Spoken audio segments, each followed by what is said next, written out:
right, ladies and gentlemen, boys and girls, children of all ages, fellow pandemic travelers.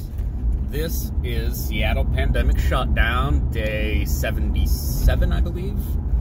It is, what, May 21st? And it's a Thursday. Ooh, definitely more traffic. Yeah, more traffic? I believe so. So, what's stupid today? So, today in stupid, Trump went to a car factory, I guess, that's reopened, and some reporter asked him about not wearing a mask. Did you wear a mask? And he said, yeah, I wore a mask when we were walking around the factory, but I'm not wearing it now because I don't want to talk to you wearing a mask, because you want me to wear a mask and look bad and all this. Okay. The story then becomes about how Trump lied about whether he wore a mask or not.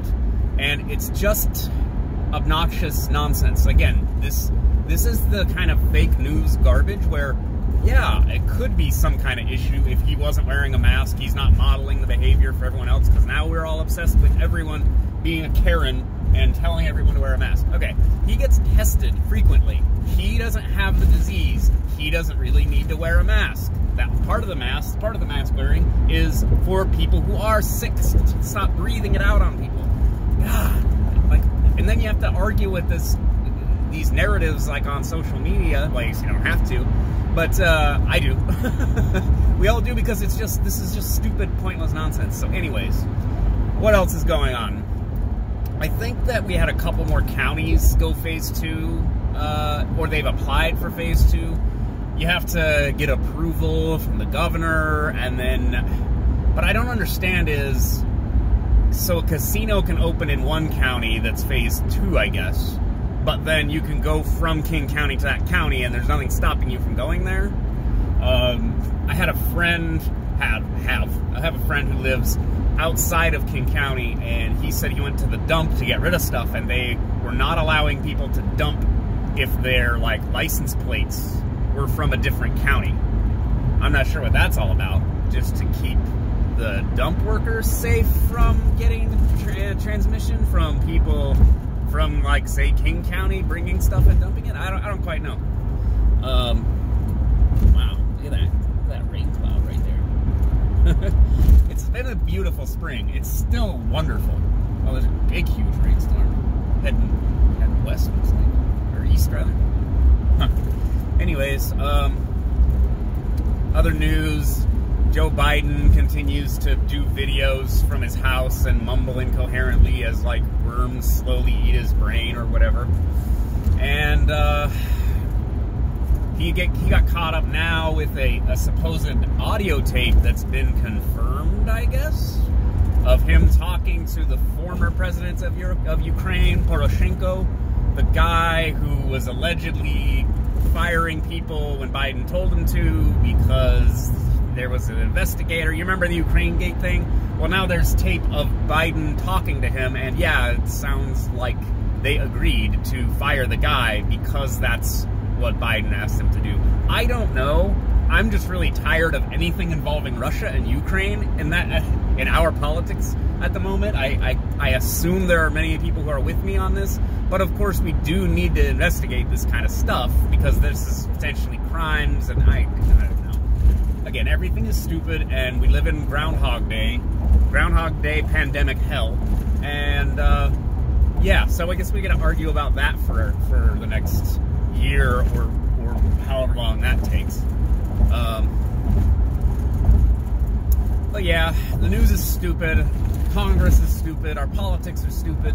They passed like a $3 trillion spending bill through the House, and I just think that it's DOA, like the impeachment, because they loaded it with a bunch of garbage that has nothing to do with pandemic relief. Yeah, it's just obnoxious. And so then the Senate, I guess, will have to come up with something. I don't know.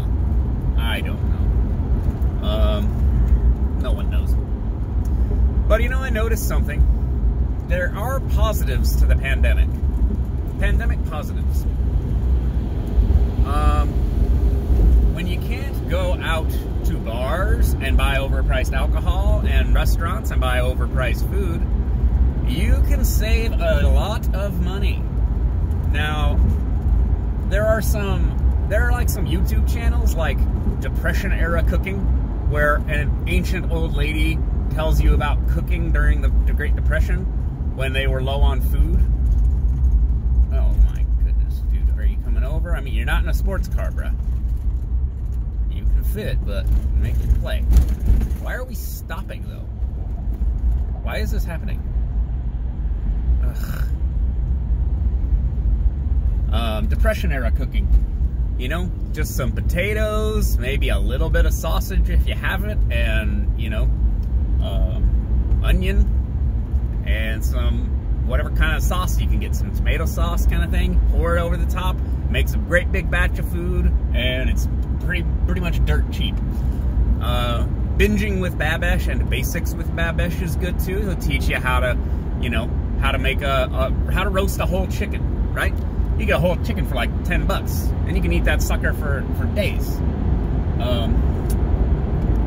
You know, not being able to go out and spend money on like novelty things. For example, well, like I've complained a little bit about my you know, float tank. I haven't actually checked if they're open or not, but float tanks are great for your wellness. But you know, it's a bit of a luxury to spend money on a tank full of salt water that you float in the dark and, you know, disassociate. So not spending money on things like that.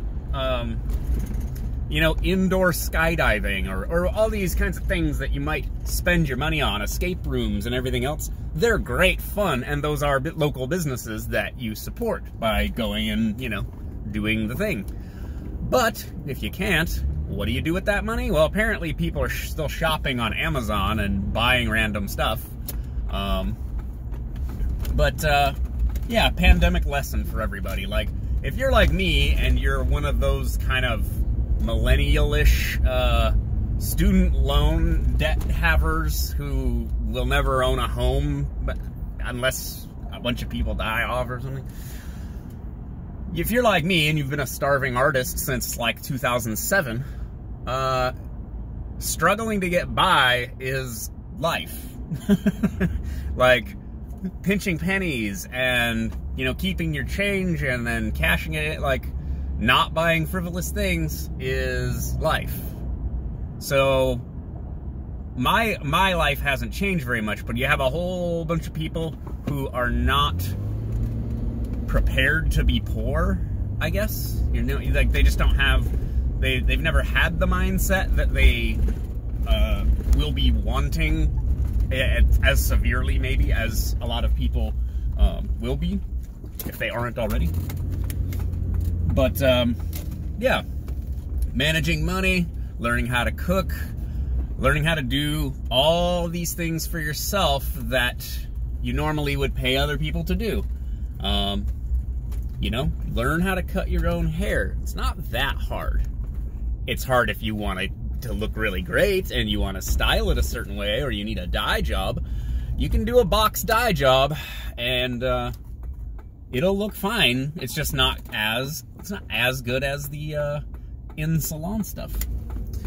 So there's a lot of opportunities here to, you know, learn a new skill. You have plenty of downtime. I know it because you're all on social media too much.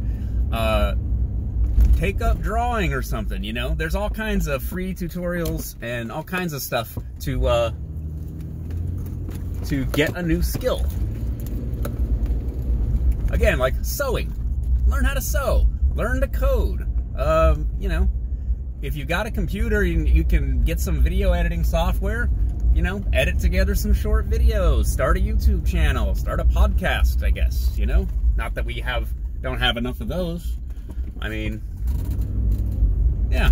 So, upsides of the pandemic. Save that money, learn to become a little more self-reliant, adopt the mindset of the poor in a positive sense, not I'm poor and everything sucks, so I'm going to drink myself to death kind of poor. mindset, but the mindset of the poor. You gotta hustle. You gotta get your shit together, and become more independent. Become more self-reliant. Right? There's a little positive message for you for Thursday as we head into the weekend. All right. Remember, I go out so you don't have to. Bye.